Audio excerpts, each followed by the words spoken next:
നമ്മളുടെ സംസ്ഥാനത്തെ ഏറ്റവും വലിയ സാമൂഹ്യക്ഷേമ പദ്ധതിയുടെ ആനുകൂല്യം അങ്ങനെ കാത്തിരിപ്പുകൾ അവസാനിച്ചു. ക്ഷേമ പെൻഷൻ്റെ വിതരണം ഇന്നലെ രാത്രി മുതൽ സർക്കാർ ആരംഭിച്ചിരിക്കുകയാണ്.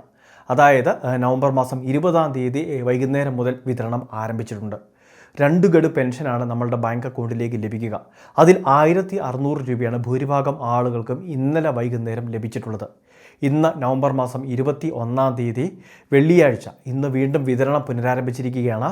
ഇപ്പോൾ സേവനയുടെ പെൻഷൻ വെബ്സൈറ്റിൽ നമ്മൾ സ്റ്റാറ്റസ് പരിശോധിക്കുമ്പോൾ 2 ഗഡുവും ബാങ്ക് അക്കൗണ്ടിലേക്ക് ട്രാൻസ്ഫർ ചെയ്തതിൻ്റെ ഒരു സ്റ്റാറ്റസ് നമുക്ക് കാണാൻ സാധിക്കും.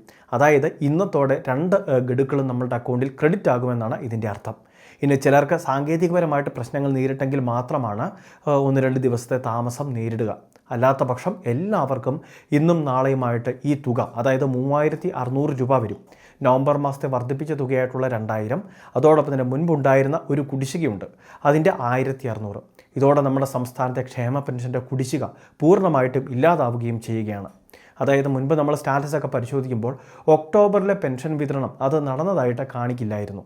ഇപ്പോൾ അത് ഒക്ടോബറിലെയും നവംബറിലെയും പെൻഷൻ വിതരണം നടത്തിയതായിട്ടുള്ള ഒരു സ്റ്റാറ്റസാണ് അപ്ഡേഷൻ വന്നിട്ടുള്ളത്. ഇത് 1-2 പേർക്കല്ല, സംസ്ഥാനത്തെ 63,77,000 മുകളിൽ വരുന്ന ഗുണഭോക്താക്കൾക്കാണ് ഇന്നും നാളെയുമൊക്കെ ആയിട്ട് ബാങ്ക് അക്കൗണ്ടിലേക്ക് ഈ തുക എത്തിച്ചേരുന്നത്. ഒരാൾക്ക് 3600 രൂപ വീതം. അതോടൊപ്പം തന്നെ ഈ പ്രാവശ്യമൊക്കെ പെൻഷൻ അപ്രൂവ് ആയിട്ടുള്ളവർക്ക് 2000 രൂപയുടെ സഹായമായിരിക്കും ലഭിക്കുക. അത് പ്രത്യേകം ഒന്ന് ശ്രദ്ധിക്കണം. അപ്പോൾ ഈ തുക, ഇതിനുവേണ്ടി 1800 കോടിക്ക് മുകളിൽ തുക ധനവകുപ്പ് അനുവദിക്കുകയും അത് വിതരണം കൃത്യസമയത്ത് ആരംഭിക്കുന്നതിന് വേണ്ടിയുള്ള ക്രമീകരണം, സാധാരണ നമുക്കറിയാം 25-ാം തീയതിക്ക് ശേഷമാണ് ഈ തുകയുടെ വിതരണമൊക്കെ നടക്കുക. എന്നാൽ ഇത് ഇലക്ഷൻ പശ്ചാത്തലത്തിൽ വളരെ നേരത്തെ ആക്കി. അതുകൊണ്ട് തന്നെയാണ് എല്ലാവർക്കും ഈ ഒരു സമയത്ത് തന്നെ ഈ ധനസഹായം ബാങ്ക് അക്കൗണ്ടിലേക്ക് ക്രെഡിറ്റ് ആകുന്നത്.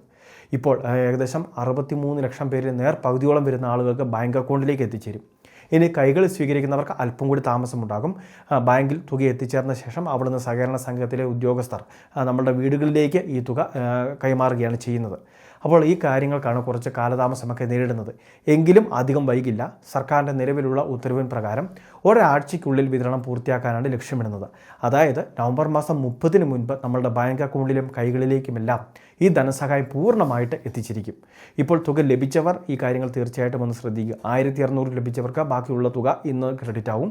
ഇനി 2 ഗഡുവും ക്രെഡിറ്റ് ആകാത്തവരുണ്ടെങ്കിൽ അവർക്കത് രണ്ടും ഒരുമിച്ച്, അതും 2 ഘട്ടമായിട്ട് ആദ്യത്തെ തുക ക്രെഡിറ്റായി അതിനുശേഷം മിനിറ്റുകൾക്കുള്ളിൽ തന്നെ അടുത്ത ഗഡുവും ക്രെഡിറ്റ് ആകുന്നതിൻ്റെ മെസ്സേജ്, ആ രീതിയിലൊക്കെയാണ് ഈ തുക ക്രെഡിറ്റ് ആവുന്നത്. DBT സംവിധാനം വഴിയാണ് വിതരണം നടക്കുക. അതുകൊണ്ട് തന്നെ മണിക്കൂറുകളുടെ വ്യത്യാസത്തിൽ എല്ലാ ബാങ്ക് അക്കൗണ്ടിലേക്കും, SBIയിൽ അക്കൗണ്ടുള്ളവരുണ്ട്, യൂണിയൻ ബാങ്കിലുള്ളവരുണ്ട്, ഫെഡറൽ ബാങ്കിലുള്ളവരുണ്ട്, മറ്റ് വിവിധ ബാങ്കുകളിൽ അക്കൗണ്ടുള്ളവരുണ്ട്. അപ്പോൾ എല്ലാത്തിലേക്കും ഈ തുക മണിക്കൂറുകളുടെ വ്യത്യാസത്തിൽ തന്നെ ക്രെഡിറ്റ് ആവുന്നതായിരിക്കും. അപ്പോൾ ഈ പ്രധാനപ്പെട്ട അറിയിപ്പ് തീർച്ചയായിട്ടും ശ്രദ്ധിക്കുക. പെൻഷൻ വിതരണം സംസ്ഥാനത്ത് പൂർണ്ണ തോതിൽ തന്നെ ഇപ്പോൾ ആരംഭിച്ചിരിക്കുകയാണ്. വളരെ പ്രധാനപ്പെട്ട ഒരു ഇൻഫർമേഷനാണ് വീഡിയോ വഴി ഷെയർ ചെയ്തത്. അപ്പോൾ ഈ പ്രധാനപ്പെട്ട അറിയിപ്പ് ഇത് അറിഞ്ഞിട്ടില്ലാത്ത നിങ്ങളുടെ സുഹൃത്തുക്കളിലേക്ക്, ഗ്രൂപ്പുകളിലേക്ക് ഷെയർ ചെയ്തിരിക്കുക. സ്മാർട്ട് ഫോൺ ഇല്ലാത്തവരിലേക്ക് ഈ കാര്യങ്ങൾ പറയുക, അക്കൗണ്ടിലേക്ക് പണം ക്രെഡിറ്റ് ആയിട്ടുണ്ട് എന്നൊക്കെയുള്ള കാര്യങ്ങൾ. അപ്പോൾ എല്ലാവരിലേക്കും എത്തിക്കുക. ഇതുപോലെ ഇൻഫർമേഷൻ ചാനൽ സബ്സ്ക്രൈബ് ചെയ്യുക, ഫോളോ ചെയ്യുക.